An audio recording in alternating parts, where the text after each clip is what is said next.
All right, here we are. We are at week 2, and we actually have an official name this week. This is now Album Impact with Joshua Ray Gooch. And my first guest with the official name as we record this is my friend Mike G. Otherwise, he's mainly known as Mike G, but his official name, I guess, is Michael Green. That's my birth name. My birth That name. is, yeah, we make sure we always want to get birth names out into the public here. Mike is such a talented musician. I play with Mike all the time. He's probably one of the musicians I'm most familiar with.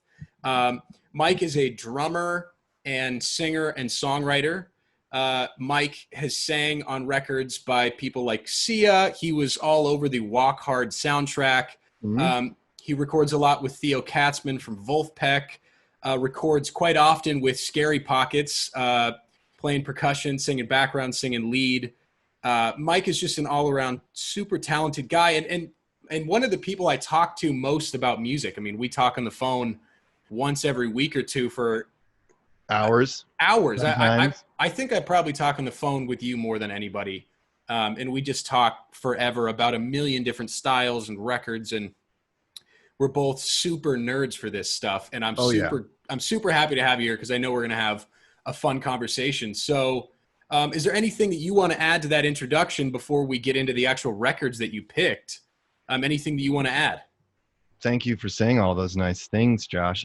And I want to mention that I've also had you play on some of my stuff because I think you are an excellent musician. So, and we have lots to talk about because I think we see some eye to eye on some things about why certain records are good and specifics about why we think they're interesting, and maybe we have a common ground, which is cool. Even though we're a little bit different age group, we like the same things for the same reason.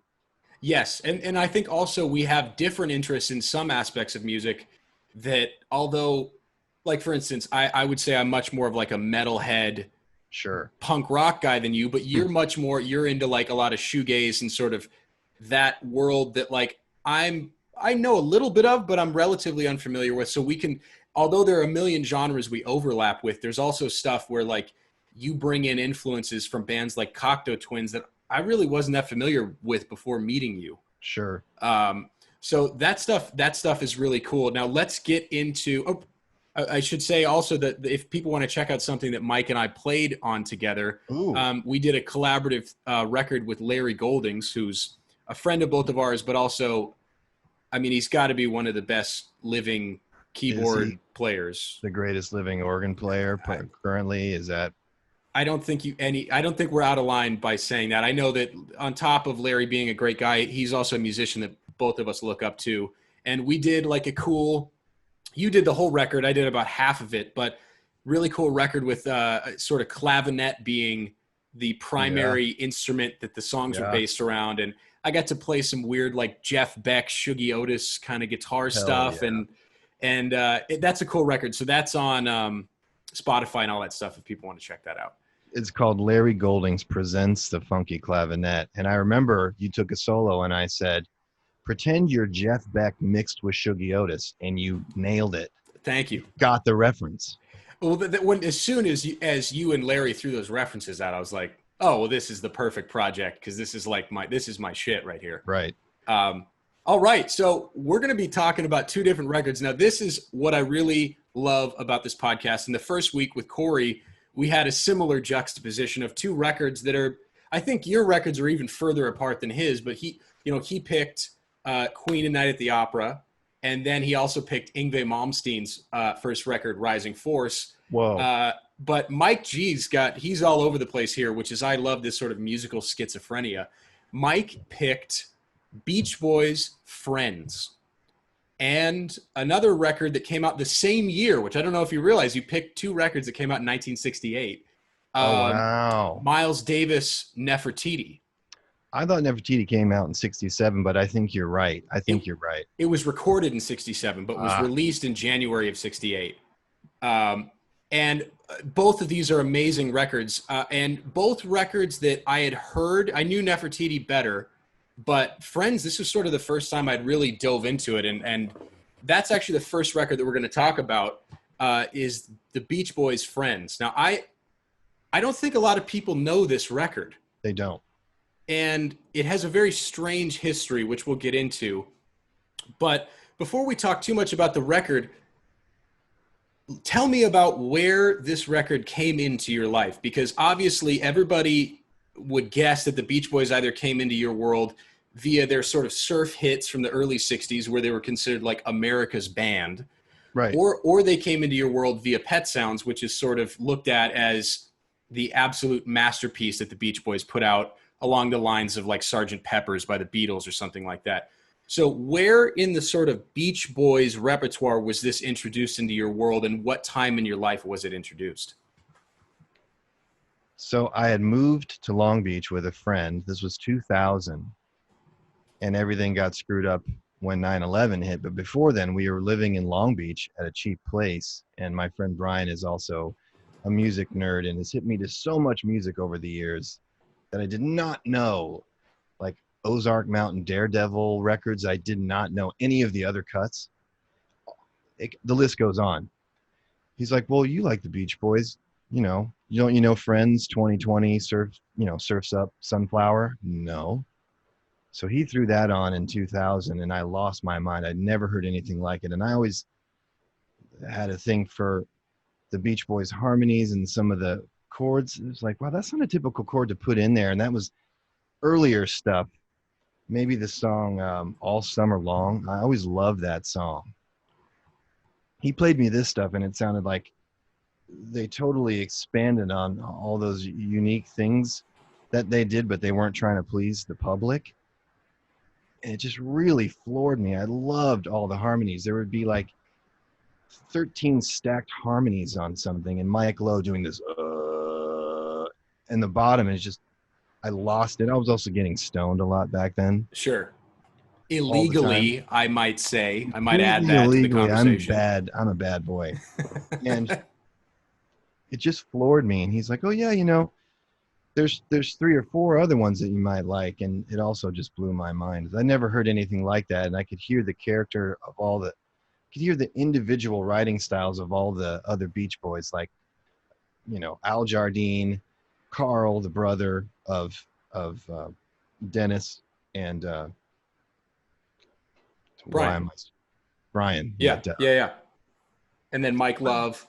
And then Mike Love had some stuff in there too. He wrote some amazing stuff with Brian, but I just liked hearing all their individual voices and then the writing styles of each. They all got to bring something to the table. And I never heard anything like that, and it really kind of moved me. Sure. It was much more colorful and strange subject matters about eating food. I've never heard. It's like, wow, I'm going to keep around my vegetables. And it's like, what? What? That's awesome. I love By that. the way, do you know that the celery crunching on that song, Vegetables, is Paul McCartney? I've had a feeling you knew that. I love that too. And that's a song off of Smiley Smile. Yes. Let's give, okay, because that gives a little bit of background. Let's give a little bit of background on this record, because I think this is such a strange situation. So, like I mentioned, the Beach Boys were like America's band in the early 60s, right? They encompassed everything that was great about West Coast living, surf lifestyle, and all that whole entire sunny beach world. And then they put out Pet Sounds, and there was this real burgeoning of Brian Wilson is a genius, right? That was the thing. It was like, Clapton is God on the in England in the mid 60s. Like it was like a similar sort of, but not necessarily graffitied, but it was the thought of like Brian Wilson is a genius when they put out Pet Sounds. And then everything got botched after that. Like everything that happened with the Beach Boys as far as their public persona, the falling apart of Smile, which was supposed to be, this huge record that was going to be like Pet Sounds 2.0, right? What he thought it was going to be. Yeah, and it was a real public collapse, right, of that record and him throwing it out and all this stuff. And very quickly they became this band that was America's sort of sweethearts. And then Brian Wilson's a genius, and the rest of them are incredible too. And they're writing music that's on the level of the Beatles, right? The Paul McCartney's favorite song being God Only Knows. And then Smile falls apart. And it had a couple of tours fall apart, and everything seemed to just start to collapse on them. And very quickly, within a couple of years, they were kind of like, oh, these guys are through. These guys are over with. And then came the trilogy of lo-fi records, which were Smiley Smile, Wild Honey, and the third of these records being this record, Friends. All three of these records being recorded at Brian Wilson's Bel Air home studio. I love that. And a lot of people have said in reading about this record that this was really the beginning of lo-fi records, and that a lot of and lo-fi is something you hear so much nowadays, obviously, with lo-fi hip-hop and lo-fi home recording being so prevalent, especially during COVID times. But this record really is sort of the beginning of lo-fi recording. So that gives a little bit of context behind this record. It was also a big part of the sound of this record was Transcendental Meditation, where they had all met in December of 67. They had met the Maharishi at a UNICEF concert in France, and they had just gotten obsessed with this guy, like many musicians from that era did. And this record's sort of seen as their TM, Transcendental Meditation record, where it's like in 68 when this came out, all the huge records were like Zeppelin, Cream, Jeff Beck Group, Jimi Hendrix, loud, explosive rock, and almost proto-metal recordings. And the Beach Boys basically gave a giant middle finger to that and made a record kind of based on their meditation practices with no references to modern political turmoil in the world at all. None. And a complete FU to any fans and anything they thought people expected of them. And I like that they just kind of went for it. I think they were writing whatever they wanted for fun. I love that. I love that sort of, it's almost like proto-punk rock attitude of like Melvin style of just like, oh, you like that other thing? Well, we're going to do the exact opposite of that because this is what we want to do. Yeah. It's really cool. So, okay.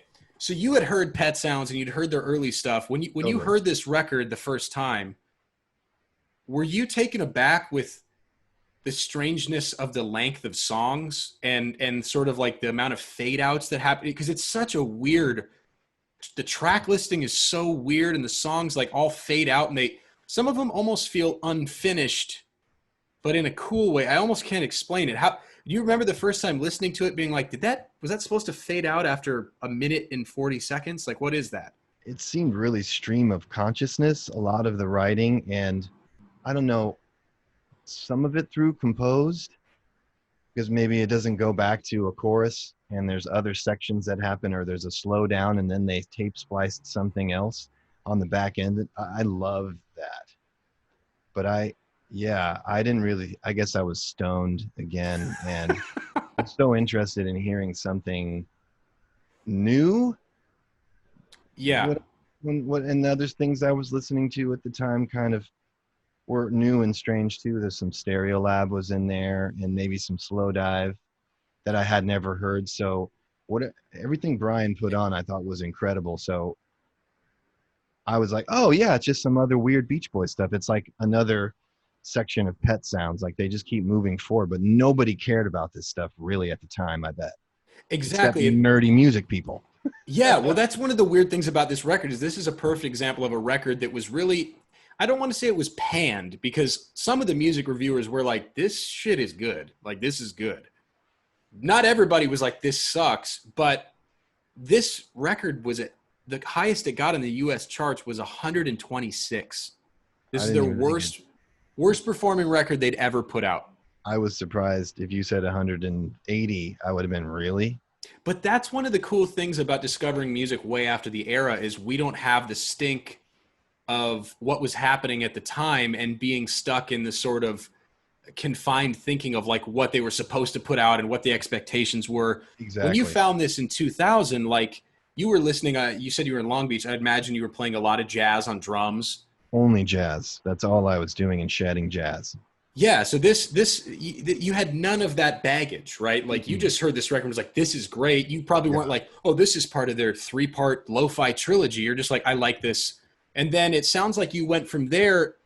And because I'll be honest with people, you had mentioned doing Friends or their next record, 2020, which I listened to both because I vaguely knew them. I thought that this would be a better record to do because 2020 is a great record, but I think it's less. Uh, it's more of a studio record and more hi-fi, and it's also less of an individual approach that seemed like they did one record of and never did again. Like Friends has a thing where it's a more of a moment in time, whereas 2020's like it's just a bunch of cool Beach Boys songs. Yes. But there's a lot more session musicians and there's a lot more of a budget going on there.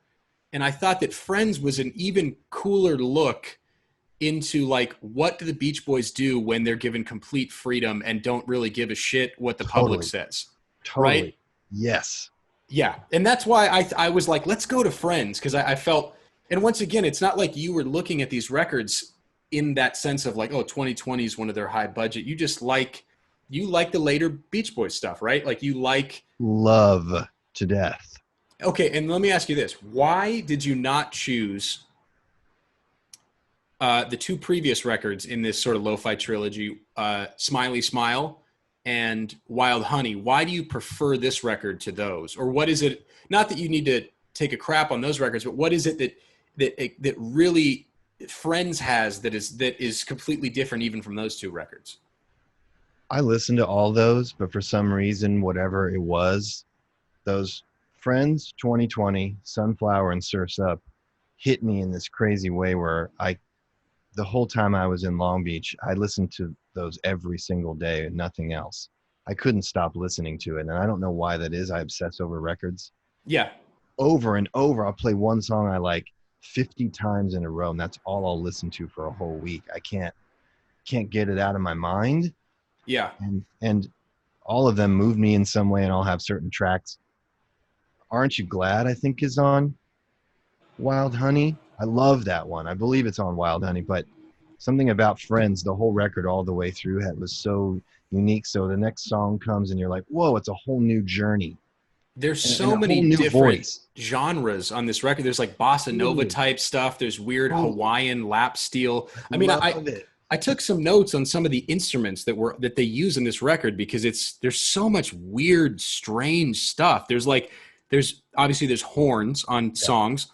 Some of them very orchestral type stuff, but then other stuff where it's like just a tuba playing like bass lines. And then there's banjo, there's lap steel. There's obviously a lot of like string section stuff.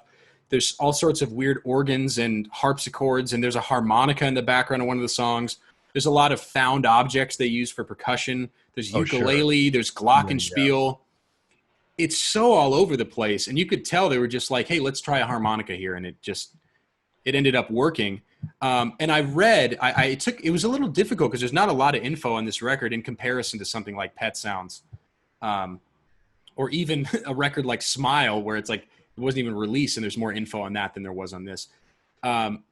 This record had a lot more session musicians than Smiley Smile or Wild Honey, which is interesting. Did you know that Jim Gordon played a lot of the drums on this record? Wow, I always thought it was Hal Blaine. I actually never did as much homework as you have done in the past week on this record. I took it apart vocally for years. I just was so blown away. But that makes sense. Jim Gordon. And when did he stop sort of playing drums? I mean, this would have been the time of his session greatness. When was Derek and the Dominoes? We don't get too far off of Beach Boys, but I think Derek and the Dominoes was like 69 or 70, I believe. So yeah, this was like he was session. He was the king at that point. I'm sure Hal Blaine played drums on this too. I wouldn't doubt it. It's so hard, like with records like this, where like it's not even at a studio; it's at Brian Wilson's house. I'm sure there's a ton of people on this record that weren't even credited. Oh yeah, that happened. Over and hung out and shook things and yeah. The only reason that Paul McCartney celery thing is noted is because it's Paul McCartney, right? It's not the same thing as I looked it up, and apparently Lyle Ritz from the Wrecking Crew played a bunch of that bass. Because I was going to say, before we get onto the vocal stuff, which I want to talk about, the picked bass on this record is exceptional. The tone, so good, and it's mixed really high in the mix. At least listening on headphones, which is mainly what I've been listening on. It's mixed high as hell. Like it's way up there, and it never gets in the way. And it actually functions as like the foundation of most of these songs. Some of them don't have. Is there a couple with no drums? I'm trying to think of the track listing because they sort of all roll together in my head as I played them so much like back to back. Yeah. But I think that there's several songs with just percussion without drums, and the he's bass is driving the song. what can you I see I should have pulled up a track listing so we could maybe. Well, I have it right here. Oh, okay. Yeah, I brought that up. So, um, like more of the like drum bass, like real backbeat tunes. Like for instance, one of my favorite songs in this record is "Little Bird," which I really suggest. The That's pocket on that uh, song is really absolutely sick. But the record starts out with "Meant for You," which is like a 40-second song. It's barely even a song. It's like a little dream, right? It's like this yeah, brief, it's like like he woke up, lucid dream. he was half asleep in the morning and heard a melody and just sort of woke up without actually waking up and plunked something on the piano. That's so It's gorgeous. exceptional. And what would you say? Let's actually talk briefly about the vocals before we get into specific songs, because I know that you played in a band called Princess. Oh yeah. Um, to give a little bit of background on that, because it relates to the absolutely stacked harmonies on this Beach Boys records, because that's something that Prince was extremely known for, these cluster harmonies that are like very Right. small intervals away, sometimes a second Steely away. Steely Dan might have been one of Steely those Dan's too. another one that you and I absolutely love. But so tell us a little bit about Princess, a band that you played in for a while.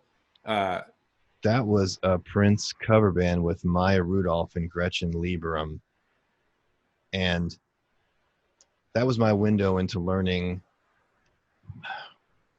I never sat down and listened to any Prince records as much as I had to for playing in that band, which was very specific with drum machine stuff. Nothing was left out. It wasn't some fluff.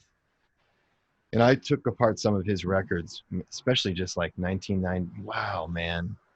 Unbelievable. And the stacked It's vocal harmonies insane. are, They're flawless. It's perfection. And that was only Prince. Maybe there was some ladies singing with him. I just don't.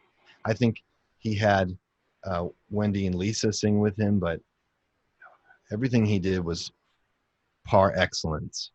yeah. And And what's that? Go ahead. I was just going to say, there's like we mentioned, there's not a lot of records that utilize vocal harmonies as like essentially piano voicings, right? Like cluster piano voicings. Totally. Like we mentioned, like Steely Dan would be, at least in the pop world. Like as far as like pop acts that did it, I would say the Beach Boys on some of their weirder stuff like this, Prince, Steely Hmm. Dan, and I'm sure I'm missing some, but there's not a whole lot of people willing to put that much dissonance, because it's easier to play a dissonant chord on a piano and make it Yes. ring together in a way that works, or an organ or whatever, than it is with vocals that can, if your pitch is even slightly off, it can sound like an absolute mess. Yeah. And hopefully the guys you have sing it, or gals, can also hear these really specific notes that are really close together. Larry Goldings has had me do some of that stuff, and I have to take an ear off and almost not listen to the track, some of the stuff he comes up with. But Brian came up with it, and he picked each singer in that band, whatever tone sounded best for that note. I believe he had them sing it, which is also really incredible on different songs. That's probably why it sounds so incredible. But he's the crazy genius that came up with, oh, we can stick this here and put these really close together, and there's doubles of everybody, 5 dudes on one mic. Then they doubled it and switched positions or something. Nutso. Yeah. Super amazing. So at Like this Annalie point, the Healer. That would be one of the songs I think is, but I don't know if that's on, is that on Friends? that is on Annalie Friends. the Healer is the one that has no drums. It's like just some hand percussion, and that bass carries a lot of it. Yep. That Whoa. if anybody's listened to this podcast and wants to hear vocally what we're talking about, that is about as good of an example as you're ever going to hear. That's the one. It's absolutely astounding, and that song is so cool. That's one of my favorites. Let's go into a couple. So because they blend together for you, and I completely understand that there's so many records and there's a lot of songs. I'm going to go through the track listing here briefly, and when I hit a song that you especially love that you want to talk about, let me know. Okay, so we talked about "Meant for You." Yep. Then there is the title track, "Friends." Yeah. Oh, I love that. It sounds like you're thinking of one of your best friends that comes and saves your ass. And he's the one that got you out of the jam. he's the one that came over and said, no, we're not doing anything bad. Don't make him cut his hair. Like, we're not smoking weed. Yeah. Yeah. Well, it's weird. The now they were never a particularly dense lyrical band. Like they weren't like a Bob Dylan type sort of Yeah, abstract beat poet influenced band. It's weird. It's almost lullaby-esque. Like a lot of their lyrics are almost childlike. I don't soothing. mean that as an insult. It's very soothing. And like a song like Friends, or even obviously a song like Vegetables off of Smiley Smile that we talked about, that if you heard so almost, especially a modern band, you'd be like, what is this? Yeah, I'm gonna right, eat my right. vegetables? Like what? Right. Yeah. What were they? They're really talking about what was going on currently with them, taking care of their feet, trying to stay healthy on tour and not do too much, whatever they decided to do drug wise. I Well, guess you I could, think that's what the TM brought on, right? Is like the yeah. TM was now this reason for them not to get absolutely effed up on drugs and Mhm. still get some sort of a high, right? Right. And And be with their families, I assume. exactly, yeah. And I think that that was a massive influence in this record because, I mean, the timeline is literally like they met Maharishi in December of 67, and then they basically wrote the record and recorded it like, I think like 4 months after that. Like it was basically written right after. So So you cool. could tell that influence is there. And yeah, the lullaby type lyrics, I think, is exemplified in Friends. Next, we have Wake the World, which I think several different members have said is their favorite song on the record. Um, I do like that Making my song. life so much brighter now. Moon shines bright, sleep in my bed, sun beats. Yeah, yeah, yeah. It's It's been a long it's even that melody is very lullaby-esque. You know what I mean? such a good melody. Be here in the morning. Love that one. It sort of sounds like they put like a Hammond organ, like a Leslie speaker on the vocals at certain points, and Yeah. someone's doing that. Oh, They that's, always oh my put the God. Beach Yes, Boys that's thing in there, like such, they put a Beach Boys hook from the past, like they harken back to something to let you know that the Beach Boys are still there. They didn't go anywhere. They just yeah, got weird. we just got weirder. I like that song a lot. Now, here we talked about last week, every record's got to have some kind of a stinker.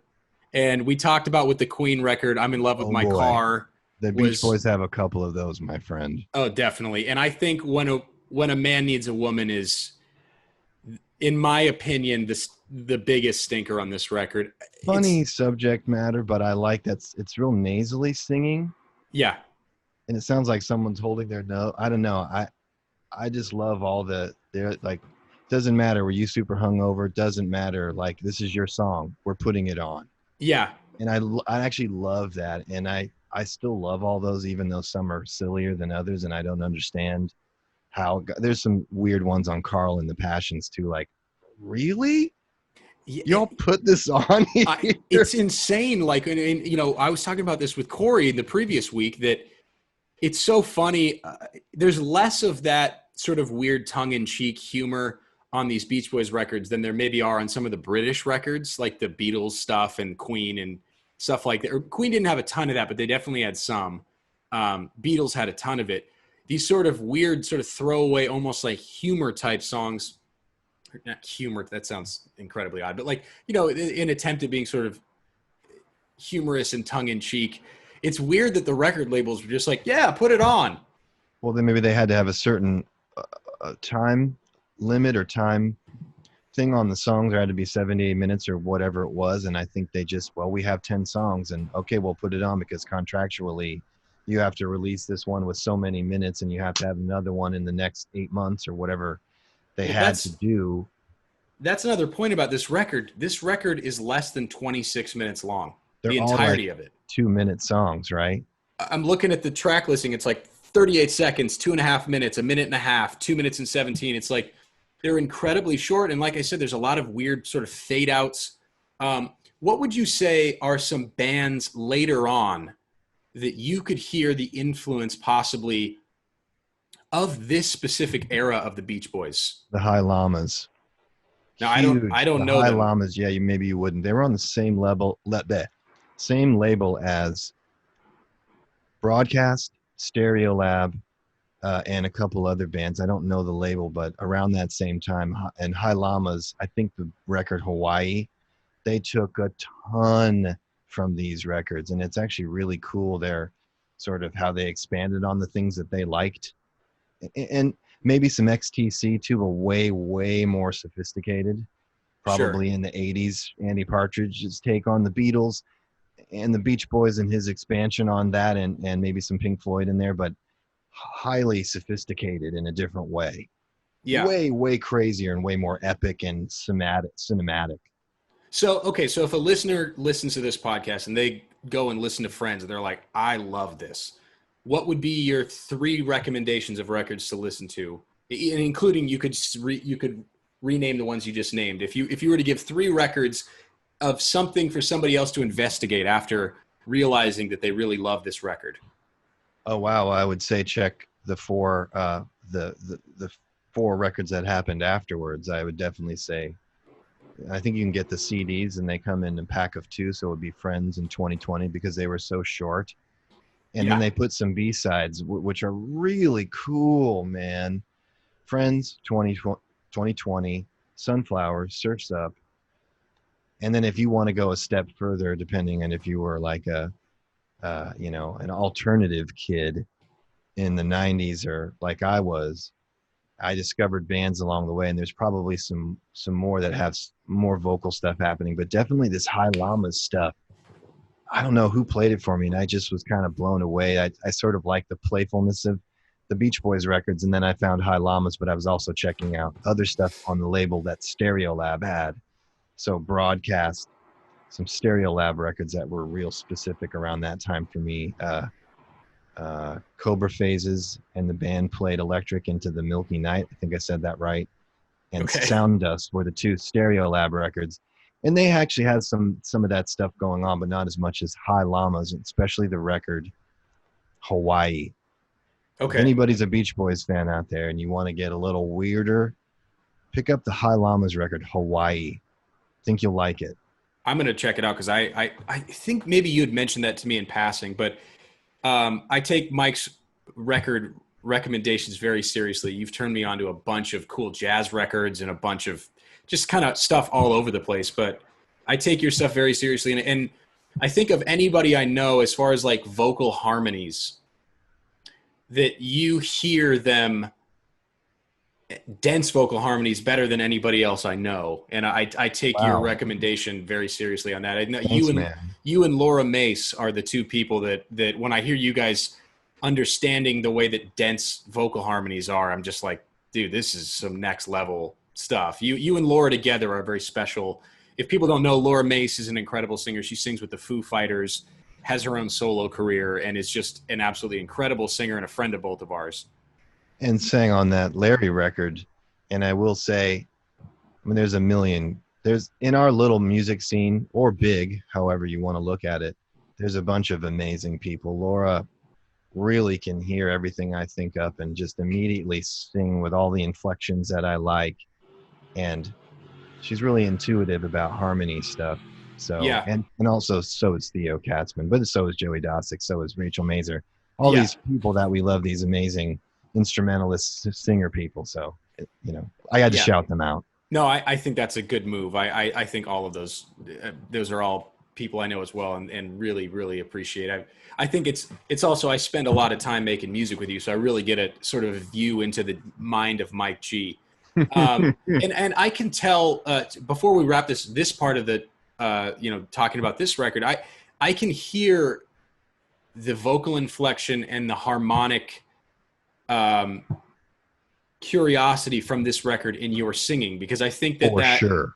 it's definitely there, not only in the harmony stuff, but also something else that the Beatles did a lot of, which is like large intervallic jumps in vocal parts. In so Whoa. many modern musicals, especially modern pop music and modern country music and stuff like that, everything is a tone or two away, right? There's not a lot of these big intervallic Right. jumps that almost you'd almost be used to hearing on a piano or something, but you don't really hear a lot of, because I feel like people aren't writing in the same way that like Brian or like Paul McCartney were writing, and hearing like full octave jumps or like jumping up a seventh in a vocal part. It just doesn't happen that much anymore. You might in pop songs now, yeah, the chorus comes and they jump an octave on a part, but that's not exactly what I'm talking about. I'm talking about vocal melodies like somebody like Paul McCartney or Brian Wilson, I would say, are the two. And also, I should give a shout out to, not a personal shout out, to Burt Bacharach, Oh because wow. apparently Burt Bacharach was heavily being listened to by the Beach Boys during the time of these records that were coming out, and Yeah. was obviously in the public, in the sort of lexicon of the 60s anyway. But Burt is another guy compositionally that you'll hear these big jumps intervallically, and he found great singers like Dionne Warwick and stuff like that to do these big jumps. But you can tell that the Beatles and the Beach Boys were heavily influenced by that, Oh yeah. and you hear it in Kurt Cobain's songwriting a lot, a Wow. lot. I'd never thought. I mean, I know he was more sophisticated than people, thought about that music coming out at that time. Is because they were grunge or whatever. Those are really cool pop songs. I mean, They're I know that. I didn't great. check it out that much, but I know it. It's fantastic, and you'll hear a lot of those same sort of vocal maneuvers that you hear as far as like intervallic jumps and stuff like that, and also writing harmonies that are hummable over non-diatonic chord changes, which Hmm. is obviously an aspect of like Beatles and Beach Boys as well, and especially this era, even more so than the early sort of California stuff from the Beach Boys. But in Kurt's writing, you'll hear that all the time. He's playing these chord changes where it's like he'll have a progression that's all major chords, just jumping around, all major chords. And he makes a vocal harmony work with like 4 or 5 chords that like two of them are diatonic to a key. And he just writes a melody where you're like, it's completely hummable and it follows the changes perfectly. And it hits all the juicy tones that make you like give you shivers down your spine. And yet it's like a baby could hum it. It's incredible. And I hear that influence a lot when I listen to this. Maybe not this particular record as far as like musically, but melodically it's there. Oh yeah, yeah. Don't they cover "Walk On By"? I think there's a Beach Boys cover, which was the B-side, and I don't know if it's 2020 or Friends. It's at the end there. I And they think it's cover "Walk On 2020. By," and I think it's Brian and Dennis singing. Yeah. I love that. I love that. You're That talking just about shows. the Bacharach song, right? Yeah, they cover a We Bacharach song we performed that actually with Laura Mace before. We did at that. Perch. We did that. Yep. I And always that's throw in a Beach Boys thing in there. I always throw in that super high Brian stuff because I think that is the coolest. I love that's definitely paying homage to Bacharach doing yeah. that and beautifully done. Yeah, and it's amazing that people like Brian Wilson, and I know I keep mentioning Brian, the other guys should get as much love, especially this particular record. There's more of the other songwriters than some of the early stuff that was really Brian's brainchild. But um, I think it is very cool to see those guys take something like from a Bacharach who's kind of in a very different world and being able to apply it to their own thing. I just absolutely love that. Before we move on to Miles Davis Okay. Nefertiti, Yeah. is there anything else that you want to add as far as like what the Beach Boys as a band did for you, or this record in particular, that you've either taken influence for a particular project or anything like that you want to throw out there before we move on? Man, I spent so much time taking apart those backgrounds piece by piece and singing each individual one. And I think I stole some of the tones of those guys, but maybe they just had a vocal range that is easy for me to kind of copy all the high stuff. And maybe I always did that because I sang along with Beach Boys records when I was little. It's totally influenced sort of how I hear putting stacked harmony things on songs if someone asks me to do something like that. I don't think of a Beach Boys thing in particular, but because of all that studying, it's like, if you transcribe a bunch of jazz drum solos, hopefully that vocab goes through your filter and comes out in your own unique way, you hope. So with that kind of stuff, just singing along with it, maybe I learned how to hear the tones, how they blend together, and doing Yeah, doubles, and then and I hearing think low parts and having them, kind of come apart from each other, and also, I don't know, adding cool rhythmic ideas to them too, which a lot of these Beach Boys records have really cool rhythm. She kills people with her hands. I'm just one of her many fans. I don't know. There's you Just love to feel. There's so many yeah, cool little dips and yeah. swooshes and Well, things. I think any musician out there, or obviously vinyl lovers, and not just vinyl lovers, but music lovers in general would love this record. But specifically for our musicians, and even more specifically for our vocalists, I think this is Mike G's recommendation would be if you're a vocalist trying to learn how to sing more advanced harmonies that maybe you've practiced singing along to Hank Williams records or Buck Owens, or you have an understanding of, or even, some of the earlier Beach Boys and earlier Beatles, and you want to take the next step into understanding how to hear denser Yeah, before you maybe move on to like Steely Dan, where in addition to the vocal harmony density, you've also got density everywhere else. That yeah, might be the next step. So maybe as an interim place, this would be a good record, and the Beach Boys, maybe in general from this time period, a good record for people to learn how to hear denser vocal harmonies without an insane amount of other stuff going on around it. So you can really hear what's happening. Whereas with Steely Dan, you've got to hear there's horns, there's a million guitars, there's organ, there's keyboards. It's a little bit more dense in that sense. And the Prince records, I would say the same way, but some of these records are just kind of vocals.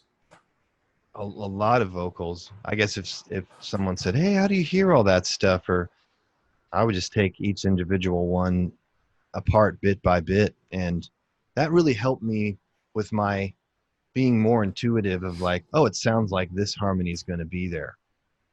And Yeah, sometimes it wasn't the most standard thing. I was like, yeah, that sounds really cool. I wonder how I heard that, just taking apart so many of those records. And you could even start real simply and learn like Mike Mills backgrounds on REM records, which is just one part.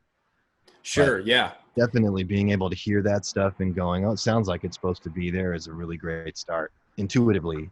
Yeah. And also yourself as a singer, that you do play instruments, like you do play guitar and stuff, but you're not somebody that's overly concerned about thinking about music harmony all the time. You're not like, I'm going to sing the sharp 11 here, I and don't really know any of that stuff actually, but I'd you like to just think hear I it. know if it's good and it sounds like it should be there. I hear it enough, then it should. As my roommate would say, well, if you heard it a bunch of times, you have to put it on there because it's supposed to be there. Exactly. So there's nothing wrong with seeing things as being part of music theory too, but to people out there that are wanting to learn this stuff, that there's nothing wrong with trying to get a little bit more music theory under your fingers and then into your vocal cords. Totally. But the most important thing is hearing it. And I think the point with Mike is that if you spend time with the records, it will happen. You'll start Um, hearing it naturally. Some stuff I did early on and some stuff I did not. And I had to take it apart and go, oh, it starts on that note. Wow, how did they think to go? What? yeah, Where did they come up with that? That's crazy. yeah. But it worked and it sounded amazing. And you don't notice it. It sounds so perfect. You didn't notice it was there. That's real music, you know. I completely agree. Well, now we are going to take a complete, just like left turn and move on to the next record. Is there something you want to add? Well, it's interesting because both of these sound like they've expanded on themselves. I know that the Miles group, we're going to talk about a record called Nefertiti, or do you want to introduce this and then I can say what I was thinking? Or Well, yeah, I'll do a brief intro on it. okay. So this record, Miles Davis Nefertiti, is the last purely acoustic record that Miles ever recorded. Yes, Um, so this is sort of his swan song of his acoustic jazz days. And it wasn't the last record with the Miles Great Second Quintet, but it was the last acoustic version of this band. And this record came out in January of '68. It was recorded in '67. And weirdly enough, it's the same year that the Beach Boys' Friends record came out. And although this record doesn't have vocals on it, I think it's pretty apparent that this is a record of its time and is very influenced by the politics and war and everything that's happening in the world in '68. Is I'd say that this record is heavily influenced even without having lyrics being a part of this record. wow. And then go ahead. What were you going to say about the record before that? I didn't really think about it until maybe this morning or yesterday that both of these records are really, really different from what I had known before. Say I had checked out Nefertiti and Friends on the same day. Because before that, I was checking out relaxing, cooking, working, and steaming. You know, because I knew I had to check out, you know, the classic Miles stuff. And I definitely checked out Four and More, which is completely different than Kind of Blue. But if I had checked them out both together, I would have gone, wow, this is so different than the Beach Boys' early stuff. And this is completely different than any of Miles' bop and, you know, smooth or Cool cool jazz era, records, yeah, late 40s. which got into less harder playing and ballad. I don't know, pretty different. I can't really explain musically exactly. Well, I would say it's lush, right? It's a It's way lot of more that Gil lush and Evans, the Gil Evans collaborations less from that era. bop changes and more textural things. And I think there was an expansion going on with a lot of music happening in '68, but this is really explaining both sides. The Yeah. jazz instrumental, more intellectual stuff, and then the Beach Boys, which got really wild. Well, it's And crazy. so did Miles. It's exactly. It's crazy how much the 60s really set the world afire as far as like what the potential for music was. Because I always have this question with people where they're like, if you could listen to one decade of music ever, what would it be? And my answer, weirdly, for a lot of people are surprised, I say the 70s. And Sure, I mean, I'd say that. it's not that I don't love the 60s, but the 60s set the 70s up for what it was, which is like there are so many different genres of music and so much openness to music. And the 60s are probably a close second for me. But I think the 60s, especially in the early 60s, and this actually, weirdly, as somebody that collects a lot of vintage clothing and stuff like that, it actually goes along with sort of the clothing thing, is that there are great aspects that arise from the mid 60s and the sort of globalization of these things. But there's also some negative aspects and more sort of low rent versions of stuff starting to be released. But at the same time, the cream rises to the top, and that we still do talk about, you know, the people like Zeppelin and Cream and Hendrix, people that we've referenced, the Beach Boys and Beatles. But yeah, this record. So to give a little bit of my background with Miles, I wouldn't consider myself a jazz player. I can get through a lot of jazz stuff, and I love jazz, and I listen to a ton. But I knowing the amount of time that true jazzers put in, it kind of is one of those things that unless you dedicate your life to it, at least for a decade, you just can't call yourself a jazz musician, right? It's tough. You can say you love it, and I know that you put in the time with the drumming on that side, but I love jazz, but I would say that if I was talking about more not standard, but pre-electric jazz, Yeah. my favorite stuff is 50s jazz. I love cool jazz. So do I. And I love, or late 40s stuff too, because I know that like Birth of the Cool, I think was recorded in like 48 or something like that. That's one of my favorite records ever.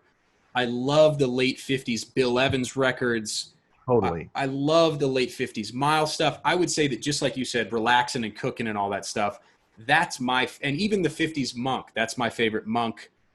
Some of the early 60s stuff I love too, but late 50s for me is just really like, if I had to take 5 years of jazz, and I know this to somebody who's a super hardcore jazz guy, they might be like, well, that's all like pre-modern jazz, and that it's considered sort of like simplistic compared to Miles in the 60s and what eventually became of jazz and the modernity that you see with it now. But I love the pocket of like Philly Joe Jones and that sort of like 50s jazz stuff.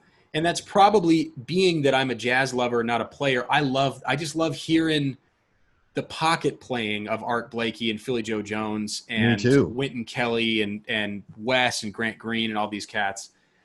But I am familiar with the great second quintet that we'll talk about now, which is the Miles from this era that we're talking about, which is Miles at the helm.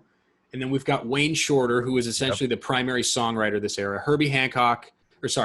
Wayne Shorter on sax, Herbie Hancock on piano, Ron Carter on bass, and Tony Williams on drums. Yep. So that's this band that we're talking about. And the first official record that wasn't like a live recording of this band was ESP. And then the fourth record and their last acoustic record was Nefertiti. And I went and listened to ESP, which, like I said, is their first studio recording with this band, not first actual recording. It's such a massive difference. It's unbelievable. ESP? I think it was 65. Let me double check, Okay, because so I think it was 65. 4 and More is 64 then, or is 4 and More 65? Let's look that up, because I want to make sure, because it is amazing the amount of change in their sound that they went through. Crazy. It's truly astounding. So maybe while I'm looking this up, give me a little bit of background on Mike G's introduction to Nefertiti. Where was it in your understanding of like how much jazz had you been listening to? How much jazz were you playing when you came across this record? I got together with some friends, Josh Welches, JP Maramba, and Christian Wunderlich. Some of you may know some of those amazing guys. And we were just practicing, and Josh hit me to so many records. And of course, all the drummers came up. If you're a drummer, you might want to check out some Elvin Jones. You might want to be checking out Jimmy Cobb. Probably going back further for just bop playing and some big band people before it gets too forward moving. I was trying to listen to the guys who just grooved. And earlier records, early Paul Motion, early Jimmy Cobb, Philly, Roy Haynes, and then of course, that maybe the first record I bought was Art Blakey, Indestructible, and I tried to play along and learn all the licks. I could never do his press rolls. I still have press roll problems. I just couldn't.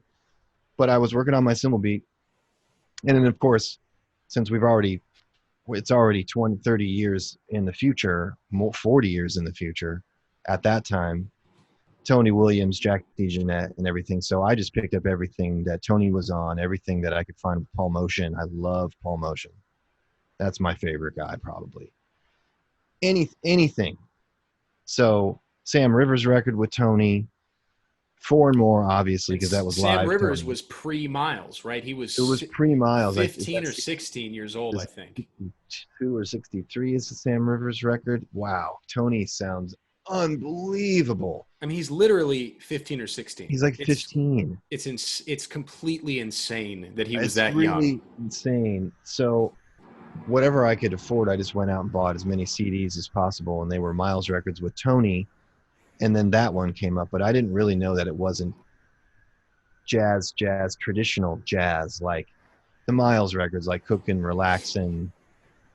The mid-50s stuff. Mid-50s stuff. I just thought it was all part of the jazz idiom. And when looking back or knowing what I know now, I really see that it's an amazing innovation with the language. There's almost no bebop vocabulary in Nefertiti.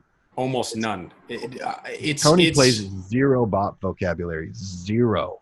Well, let's talk about the drums then, because I know we've kind of briefly talked about this. And I want to give a shout out to my friend Perry Morris, the drummer. Oh, yeah. A friend of yours as well. He now lives in Texas, and he's just a fantastic drummer and a real musicologist too. I called Perry because I wanted to prepare for this podcast, because I love jazz drumming, and we talk about jazz drumming all the time, but because I'm not a drummer, all the specifics of it, I don't know all of them. So I wanted to brush up on it, because I was like, I talked to Perry and said, what exactly was Tony doing that was so different from the other guys? And we talked about Jimmy Cobb and guys like that, and the sort of the new age guys that were coming out in the late 50s and early 60s into this. And we talked a lot about probably the biggest guys from that era, which would be, or maybe let's just talk about the two primary guys that really, at least from my perspective, broke new ground. Now, this is excluding Paul Motion, because he is such his own thing that it's almost like, it's almost not even fair to put him in this, but Elvin Jones and Tony. And right? Roy Haynes. And Roy Haynes, which he also mentioned. Haynes. Yeah. And specifically when I was talking about the difference between Elvin and Tony, I was like, what is it? Because I was like, I can tell the difference between their playing. I think if you just put it on a blindfold tested me, I could probably especially if I knew it was just those two, I could very easily do it. But I was like, what is it exactly? And he's like, one of the biggest things was that Elvin was playing way behind the beat and Tony was pushing the beat For sure. constantly. Like Jimmy, a little more close to Jimmy Cobb. I think he's closer to a Jimmy Cobb's lifting of the beat, a lift, a tipping. Yes, and this is a really important distinction. I want to make a couple connections for non-jazz people. I think that you hear a lot of this in the bluegrass world where they're not rushing, they're pushing the beat. They're on top of the beat, but they're not rushing. It's a very clear distinction to make because rushing involves inconsistency and not a really concrete understanding of where the metronomic feel is. Right. And when you listen to bluegrass guys, especially, they don't have a drummer. Those guys, their time is ridiculous, right? Crazy. There's those old stories of Flatt and Scruggs where they would walk around a cabin and meet in the back and they'd still be in the exact same spot. And then they'd continue to walk around and they'd be in the exact same metronomic place on the other. So it's like, that's the kind of feel you got to have as a bluegrass musician. And it's not like funk. It's not behind the beat. And then there's something in the rock world that I would say, like Eddie Van Halen is a perfect example of, like, Eddie has an amazing feel and has some of the best time of any rock musician, especially guitar players who have notoriously terrible time. Eddie is always pushing on top of the beat. He's always ahead, but he's never rushing. The drums sound farther back. Exactly. And he's used to playing with his brother, which is there's that sibling connection where he just, like, he's so locked in with Alex that it's ridiculous. Totally. But it's the same idea of, like, Tony is doing this, Tony Williams. See, that's how important he is in the jazz drumming world. You can just refer to him as Tony and people know who you're talking about. Any drummer would know at this point. He's pushing, he's not rushing. And I think that's an incredibly important distinction. And probably the biggest distinction, would you say, between him and Elvin? What would I say is the biggest distinction? Yeah, that their time feel. No, it is. They definitely have a different interpretation of the beat. Equally as swinging. Maybe Elvin chose to play that way under Coltrane, but he's playing really powerfully as well. And Tony has decided to propel the music forward in a way that nobody'd ever really done with all the stuff that he was doing. And he's 16, 17. It's absolutely insane. I could talk about what I think about all that of Tony specifically, but keep going. I mean, I have my thoughts on Tony and how he came to that conclusion. I'm still not exactly sure how he came to that conclusion, but well, let's hear it, because this once again, it comes into the fact that you and I, although we're not the same age, neither one of us heard either one of these albums that we've talked about during the time of their release. Right. In jazz, there's so much jazz music, and there's so much great jazz music, and there's also a lot of crap too, just like any genre, but there's so much that you don't always have the perspective of, like, the complete, like, seeing on like a wall of, like, when they were released and exactly what phase of jazz was happening, because especially in the 50s and 60s, there was like 2 or 3 years and they'd be onto a completely new style of jazz, primarily because of people like Miles that were pushing the envelope. But it's amazing that when you listen in retrospect that you don't realize that, like, wow, there's like 10 years in between a lot of those cooking records and stuff like that. And this Nefertiti record, which was, released in 68, it's amazing the transitions that were made, but you also don't have the perspective. And what were your thoughts on the advent of drumming changing so much from, like, the really consistent ride cymbal of the mid 50s of Philly Joe and Art Blakey to people like Elvin and Tony in the mid 60s and early 60s, but primarily the mid 60s really hitting their stride, completely changing the way that drums, the fills are completely different. Totally different. They're not accenting all the backbeats. And I would say that Tony, from talking to Perry and also just listening, Tony really was the guy, even more so than Elvin, pushing metric modulation and polyrhythms. For sure. Elvin was playing very virtuosically and ambitiously, but Tony was the first guy to, at least as far as from talking to people and all the listening that I've done, to literally be modulating for a bar or 5 bars into a different time signature and Yeah. superimposing a completely different time signature over an existing time signature in the music. What are your thoughts on that and how it affected you? I'll think about it every once in a while because I'll listen to some Tony, and he took everything that happened before, all his favorite guys, and I'm going to assume that he loved Lewis Hayes, Jimmy Cobb, Roy Haynes. I know he checked out Elvin, whether they were friends or not. Uh, trying to think people that played with Monk, Danny Richmond. He loved Philly, all the classic guys, the names that we would know, and I'm sure some guys from his hometown that we didn't know. Sure, And yeah. he listened to them and studied them so hard, and then somehow took all that, took what he liked, and completely expanded on all of that and turned the drummer into this equal participant, but also Miles let him, there was music and platforms for him to totally express himself, and everybody was expanding on the vocabulary, and they'd all were ready for an innovation because they checked out so many of those records and sort of, you know, completely internalized all that vocabulary. Yeah. And Tony expanded on the ride cymbal beat, all the, yeah, I don't, and he even tuning his drums in a way that, wow, that sounds incredible. He was like completely virtuosic in his technique, and his fast playing is just like unbelievable on the ride cymbal. Nobody had done that. Elvin doesn't do that Yeah. at all. It's totally different. Yeah. Well, and let's talk briefly about. I think that there's the connection you can make between somebody like Paul Motian and Tony Williams, and the first iteration of Bill Evans's group, Scott LaFaro, Bill Evans, and Paul Motian, Yep. and the second great quintet of Miles is. This was the first time you were seeing true group improvisation, right? Yes. In the 50s, everything was centered around either the melodic figures of the head or the soloist sort of leading the way, and Yes. everybody is Yeah. responding to them. Exactly. Now that we're moving into the 60s and we've got groups like Bill Evans' first group and the second great quintet, it's now everybody is an equal participant. Totally. It was not like that before. You were supporting the soloist and maybe doing some initiating with whatever instrument you were on, but you were holding down a groove. Yep.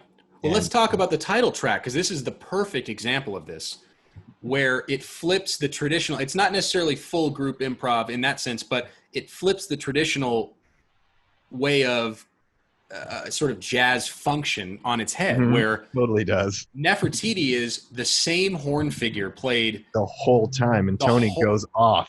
and so does Herbie, and so does Ron Carter. Like really, it's about Wayne and Miles playing essentially the same figure, but we'll talk about some of the cool stuff they do later on and getting out of phase with each other. That's really special. So cool. But instead of the head and then the soloist being the focus of the song and the improvisation being in responding to those things, it's the exact opposite. Yeah. The rhythm section is now essentially Miles and Wayne playing the horn figure over and over and over again. Yeah, over and over. And the drums, bass, and piano completely improvising around the head. Yeah. It's the really, like, you think about it, you're like, man, it's not really that crazy of an idea for somebody to think of, but yet nobody had really done it. Nobody had in that way, not really. No, and I just think Miles was like, I like this concept. I want to hear Tony and Ron and Herbie just kind of just see what they do right here. They're just weave in and out, and the time is elastic. And I never thought of it like that. I just thought it was just like another portrait of a Miles thing, and then I didn't really take anything apart till later and really go, wow, how did they come to that conclusion? Like, how did Ron get to this place in his playing? Like, what ideas did he get that came before for him to get to this completely different bass player role? And then Herbie is Herbie. What are you going to say about that? He's a virtuoso kid. It's unreal. Yeah. And if you want to get all high school English class on the, the breaking down and this could be just absolutely stupid, but I think there's something to be said about the journey that you're taking on Nefertiti, Mm-hmm. where the unison line between, or I don't know if it's in harmony or unison, I'd have to hear it again, but the head line that you hear Miles and Wayne playing as Unison this, as at the yeah, first. it's, and it slowly becomes, timing wise, they become more and more dissonant A and little more out apart. of phase, Love it. So rad. and it's really like, it's like it's like a movie. It's like a movie happening in front of you, that it's like the main characters slowly, it's like almost like, Dostoevsky Notes from the Underground, or like Taxi Driver, where it's like you see the character start to split and lose sense of reality and like lose his Yeah. connection, and the band starts getting more bombastic and more aggressive, Yeah. and Yeah. it's so exciting. You're listening to it and you're like, this is like a goddamn movie. This is incredible. And Yeah. Yeah. to me, that track and Pinocchio are my two favorite tracks in this record Funny, by a my pretty, favorite. I like Fall because I always thought the metric modulation and that stuff Tony decided to do. Maybe he doesn't do some. He does some like doubling of the time. I always thought was so beautiful and cinematic. I don't know. wasn't that track re-recorded on like a Herbie record later on? Or is it a Oh wow! Wayne I don't think record? I've only heard the one version of it. Pinocchio, I think Pinocchio and Fall, if I'm correct, I know Pinocchio are two songs that were later recorded by these members on other records. But let's talk about the bonus tracks, because Pinocchio is a perfect example of a song on the bonus track recording that was not released, I don't believe released in the original. That song was like at like 40 beats per minute slower. And they sped They up. sped it up for the recording. Oh, Not in the studio, but like they re-recorded it at a way faster tempo. which gives it this amazing bounce that it's just incredible. The tempo of that song always, Tony's cymbal beat always felt so good on that song. Unbelievable. And let's talk about this, because this is an interesting factor here, is that Miles didn't write a single song on this record. I was going to say None. they sound like Wayne Shorter compositions. A lot of them remind me of Wayne Shorter cells and ideas when I put it back on recently. Half the songs on this record are Wayne compositions. Two of Yeah. them are Herbie, and I believe one of them is a Tony composition, I think, or maybe a collaboration. But Oh, Miles has absolutely no. Now, here's the difference, though. Miles was still the leader. Now, some of these guys came from groups where they were playing with other famous jazz musicians where they were the band leader at the time. yeah. That was definitely not the case here. Now, even though Miles did not compose in this record, there's no doubt that Miles is still in charge. And I don't think anybody ever doubted that. I don't think anybody could ever make a claim that it was anything but Miles in charge of even strange projects like later on with like Tutu and Marcus Miller. Like, ultimately, if Miles wants to come in and say, I hate this song, it's off the record. You know what I mean? Yeah, I think Miles came up with the formats. Like, what is that in your little book? What is that line? Yeah. But I want to play it like this. Tony and Ron, you go do this thing. Go. And I really think he was kind of the ringleader of how they were going to approach it. And he really knew he wanted to play these tunes from, the other band members, but how are we going to play them? Yeah. He would have been the one to say, no, I want to do it like this. No solos here. You and me and Wayne are going to play this figure, and then you guys go off. We don't Absolutely. change. Yeah. I feel like he's the one that decided on the formats and the bedding, the nest. Yeah. And as much shit as Miles gets for being a rough individual, which I think is pretty clear at this point, if you know anything about his life and all that stuff. But the cool thing is he did give quite a lot of leeway.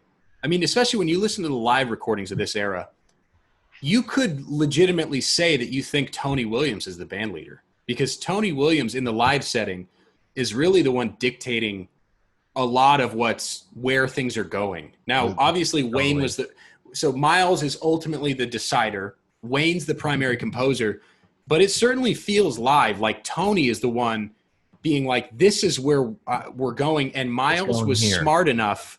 Miles was intelligent enough and could supplant his ego enough to say, or to think, I'm going to let this go. I'm gonna let this dude knows what's up, He and was I'm gonna let it excited. happen. Yeah. He was excited enough in there playing, and it was some new shit for him that he was just going to let them go. He liked the direction that it might go. He didn't even know what direction. He just knew he liked that it was fresh and new. Was a fire for him, a new fire.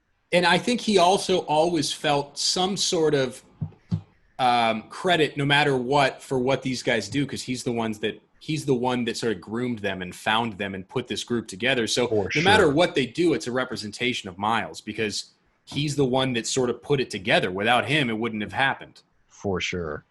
Um, there's a couple other things that were interesting on this record. 3 of the tracks, so one of the recording sessions for this record happened 2 days after Coltrane died. Oh wow. So I think some of the solemn and aggression that sort of, I don't want to say like solemn because this record is some of the more aggressive shit that you hear Miles play, right? When you compare this to the sort of balladeer image that he got from Sketches of Spain and some of the cool jazz stuff where he's really laid back and he's kind of hanging out and smoking, Right. this is aggressive as hell for Super Miles. aggressive. The most aggressive up to this point in his career he had ever sounded, even more so than when he was playing straight up bebop, like with Bird and stuff. So that was like, sorry, go ahead. Oh, well, yeah. Well, immediately when you said that, I thought of the song "Fall." They were thinking of Train. I mean, it's very possible. I wonder if they were getting the essence of Train in for something about the playing on that song. I don't know. But made me think of that right away. I wonder when that song was composed and if that was one of the 3 songs that was recorded right after his death. I'm curious to look that up. But the interesting thing, too, is that Miles was sort of actively against free jazz, right? He was not a super huge fan of the Ornette Colemans of the world. But this record has quite a lot of free jazz in it. Like the solo sections, the changes are often completely abandoned for improvisation based around the soloists, where they're completely creating chord progressions in real time, very much similar to Ornette Coleman. Now, obviously, it was more anchored than the Ornette Coleman stuff, but it's still there's a lot of free jazz. I wonder if Miles just thought that they were more rooted in something, and maybe he thought some of the free players really didn't know their stuff as much and weren't proving it because of the way that. But I can't say that Ornette Coleman's group with Charlie Hayden and those guys. Is it Don Cherry? Was he in that with? I think so, but Billy Higgins and the other drummer. I love those guys. Yeah, you can't say that they don't know what they're doing, but he may have been some other people he was thinking of. That's what I was going to say. Is they're also the absolute cream of the crop as far as free jazz goes, and I'm sure there was a bunch of hack job, maybe not hack job, but just like sort of meandering BS that's like completely compositionally absent. And I think that's probably what Miles was. And Miles was obviously a very opinionated guy too, but like I think he was objecting to the absence of composition, which is a completely legitimate claim to make. Like, look, man, you guys are great players, but what is this based on? There's no anchor. There's no home base. It's sort of like you see it in anything, whether it's like improv music or like improv comedy or anything. It's like until you establish a base reality, what is everything else in relation to compared to what, right? Right. If you're going to be a free player or maybe we just notice it because we're nerds. And if I hear drummers and I really hear the tradition or a solid foundation, then I'm really impressed by them. And I'm sure that, there was a lot of people just playing free music because maybe it was popular, but were not rooted in a bebop tradition and didn't go through that school enough for them to play free and have all that groundwork laid out. Like any modern person that I love Jorge Rossi, man. You've mentioned him several times. I love him and Mark Turner, and I know especially the Brad Meldows and the Rosenwinkels. I know that they know their history enough to take it in any direction they choose. Some I like, some I don't. And I'm sure Miles noticed that when he saw people playing festivals and funk kids playing funky music, he was like, "Hell no, get out of here! They don't have it. Fuck you," or whatever. Can I swear? Am I allowed to swear? Yeah, no, totally.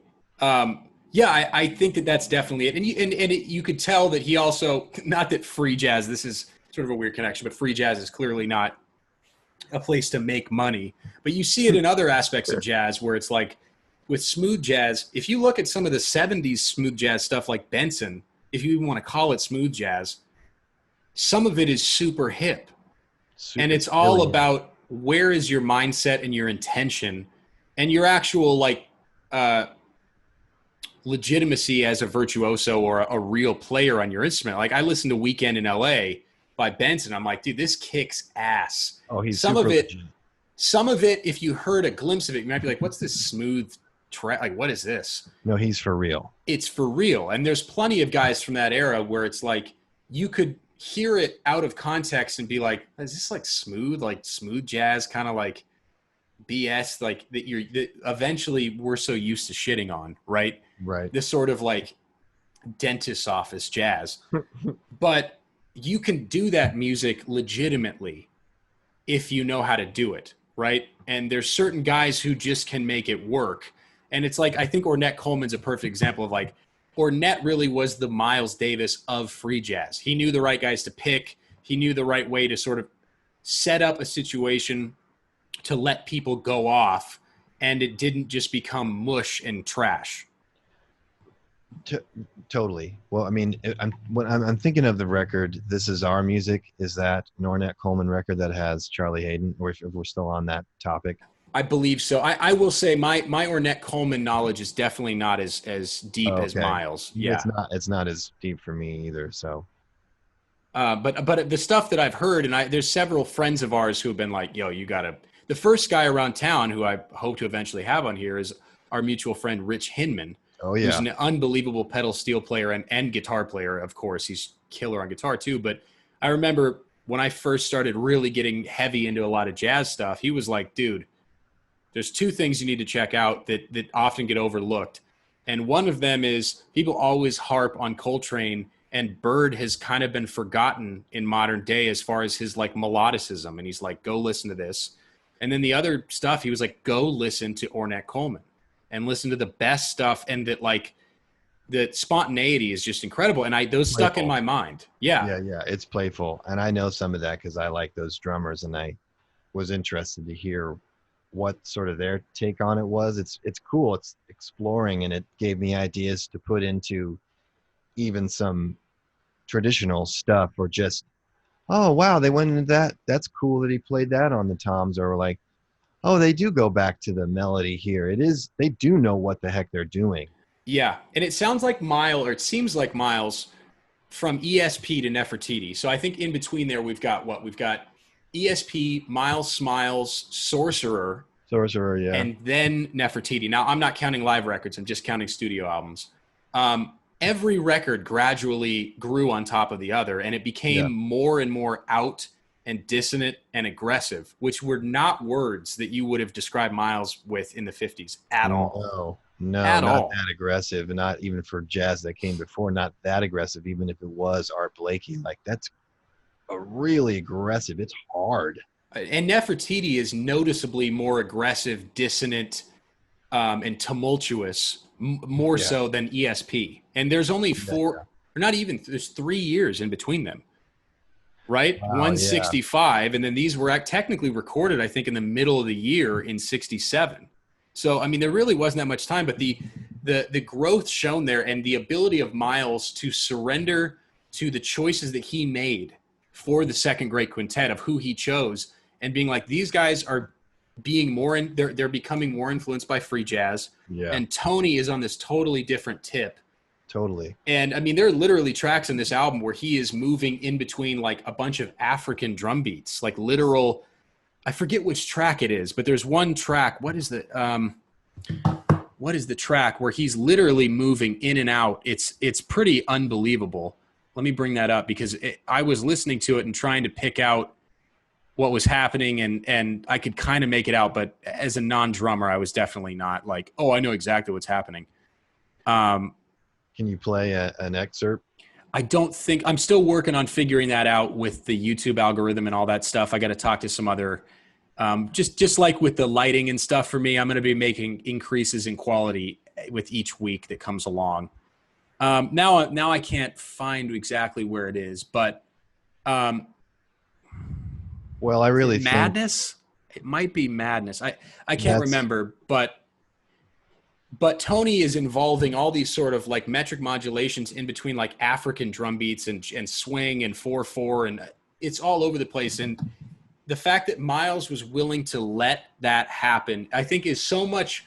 It's very overlooked in the genius of Miles Davis as far as him being able to supplant that ego, because so much is talked about how he just was an aggressive guy that was very like short with people and was a real asshole, which I think all of that is true. But he just like with anything, people like to see, they like to make black and white distinctions, not skin color wise, but black and white distinctions as far as like, oh, well, the guy's like this or the guy's like that. It's like, no, everybody is a multi-layered sort of an onion of personality. And yeah, you yeah. hear stories about Miles where he's incredibly endearing to people and funny and loving. And then you hear other stories where he's an absolute raving asshole. So it's like you hear the whole, and it's okay to say that he was both of those things. I don't see any problem with that. No, and the way he maybe the way he was with his family or with people was completely different, and maybe for some weird reason he completely 100% trusted that these guys were going to be the next step in the evolution of improvised music. Maybe we don't even have to say jazz, improvised music. We could say jazz because they already made an innovation, but Yeah, improvised music totally. And he I was just excited about whatever happened. And I think they were drawing from way more influences, or there was more influences available and than that's what what the guys were 60s drawing from. brought. That's what the From 60s brought. rock The music, world music, world rock music, music. fine, and funk music was maybe started. Well, when was some of the first funky No, things? that would have been, there would have been a like some of the early James Brown stuff would have been coming out, and there Yeah, would have been plenty of funk, or at least funky, maybe not as much just pure funk, but soul by music, 68, soul drumming, and rock and roll. And I think Tony liked all that, and Miles allowed him to put that in. Like, well, if that's part of your palette, now we're not playing standards anymore, so play whatever, and the world or music don't play anything at influence. all. Play nothing for like a Yeah, bunch of bars. yeah, It's like, yeah. The world music influence, I think, was also, like I said, the globalization of the 60s, that now there is this sort of international lexicon of what music is and can be and what cultures are involved in creating it, versus the 50s where it was much more of an insular United States is the United States, or at least North American stuff all being together. Well, before we wrap this up, Mike, is there anything else that you want to say about this particular record and why it was more so why it was your choice over those other three records before it, and also just anything that you want to say in general about anything we've talked about today? you know, for musicians, I don't know how you are. In the past, I've had so many records of different genres and jazz, and I thought that I had to check out every single jazz record that I purchased, found, anybody burnt for me CD wise, whatever it was. And not all of them moved me. I know that I wanted to check them out information and to study the history and get as good on drums and understand forms as best I could, hear the language. And other records move me more than others, I don't know what reason. I really loved some stuff on Birth of the Cool. I really loved Kind of Blue. Specific tracks was just so sad to hear Bill Evans play. And for some reason, Nefertiti song Fall, it just Just changed your took me life. into another time zone. And I was in another dimension. And other completely different things did that for me. For whatever reason, this record, and specifically that song Fall, I love Pinocchio. The bounce of that just is incredible. Something about Fall. It's so emotional, and there was so much more space to expand and create within that. There wasn't any changes that they had to navigate. It was just like more of an open palette, and you can really their tones come out and they're playing together. And Tony comes down to brushes at the end of that song. Something about that, but the record as a whole. And there's other jazz ones, and I'm trying to think of what ones really moved me. Maybe a Mark Turner record, his first record. Maybe that was his first record. Yam Yam might have been his second record. I Okay. really, really loved that. And you've mentioned Paul Motion and Bill Evans trio I with him love many Trio times. 64. I don't know why, 'cause it's why that one specifically. A lot of people love Scott LaFaro, which I love that. I love Village Live at the Village Vanguard. I love that. But something about Trio 64, the sound of Paul's cymbal, the sound of the drums, and the the fun spirited, feel of the songs. Something about his cymbal beat on that, you can really hear it so clear. I really could hear how he was like expanding on the bop vocabulary and going forward, and they were playing as a trio. Scary Peacock, who I think has a really cool feel. Sis solos are strange to me sometimes. Scott LaFaro's sounds more like some of the traditional guys, but maybe I'm wrong about that. You jazz historians, please correct me. But I love Trio 64. It really freaked me out, and I couldn't stop listening to it. So, if it moves you, and Yeah. for me, those moved me. The Beach Boys records, it moved me to this place I, where I it was transcended all that it was supposed to be. Like, oh, you got to study this because you need to know Tony, and you should know all these standards on this record. I It was think that's way past that. it's an important distinction to make to people because I know as obsessive musicians, which anybody who gets good at music, if you don't have an aspect of obsession, you won't get good at music. So it's almost like, Totally. but I think that's an important distinction because I think there is a certain amount of weight that you have to like certain records by certain people because, well, dude, this is the record that changed. And it doesn't always hit you that way. But I do think, like you said, it is important to check them out informationally and Hmm. chronologically to understand how things developed. But it doesn't mean when you're in your car on the freeway and you just want to listen to something that you love that you have to listen to, uh, you know, ESP. If you really just want to listen to Nefertiti and you love the freeness of Nefertiti, you should know ESP. Or I'm making that close distinction with Miles, but there's so many records like that with certain different bands where like, oh, I know it and I like it and I recognize its importance to a genre, but certain records just click, and part of it has to do with when you hear it. Like, let's be honest, it has to do with the state of For mind when you sure. hear it, where you are in your life. I mean, I'm still finding new records all the time. In the last couple months, I've been listening to a ton of punk rock and metal stuff that Yeah. I'd never heard. But let's be honest, there's no way any metal band or punk band now is going to overtake Megadeth or Minor Threat for me. You know what I mean? Like those bands like that, and early Metallica and the Misfits and all that kind of stuff. And there's no way that I'm going to find some punk band now, even a band that I've been vaguely familiar with that I dive into now. They're not going to. There's just no chance. I don't even think neurologically that you could. They could become more important than like Minor Threat was for me when For I was sure. playing punk rock. Like I heard that for the first time, I was like, "What the hell is this?" And it changed my life. You're an experienced musician, so you understand what that means, maybe on a musical level and his and where it happened in time, but it's also part of your childhood, which is super super important, and nothing is going to eclipse that. For No, me too, it hit me at a certain time. Maybe we go back to some of those things and we go, whoa, this is still badass. And other times you're like, dude, why? I liked it at the time. I've had you plenty of know that. I had it in recent weeks. I went back and listened to all the Tony Hawk Pro Skater soundtracks, which is like that's how I discovered punk rock, I to can be honest. already imagine And what's going on with dude, that. some of it still is like, dude, this is awesome. And then some of it is like, I can't believe I liked this, right? But Your I ears actually, change. Your I ears will, change. I absolutely. But I will say that there was a certain foundation even from before I started playing any music because I started kind of late. I started playing guitar right before I turned 14. I had zero musical experience at all before that Wow. on any instrument. And I had no lessons or any of that. But I still like the hip hop I liked when I was like 11 and 12 in skate videos is like Dilla and Madlib and That's some of the Q-Tip. best stuff there is, It's still period. what I like I now. And love it's that like, stuff. Love it. I had that taste for it before I even started playing music, before I started really collecting records. So there is something to say about your palette is somewhat understood at a real sort of like base of the pyramid level, but you can always sort of expand on that. All right, you and I could talk literally all day, and we do sometimes. For So another 5 hours, I'm sure. I totally. So before we wrap up, I just want to thank Mike G, who, like I said, is just such a talented guy and somebody I love talking about music with.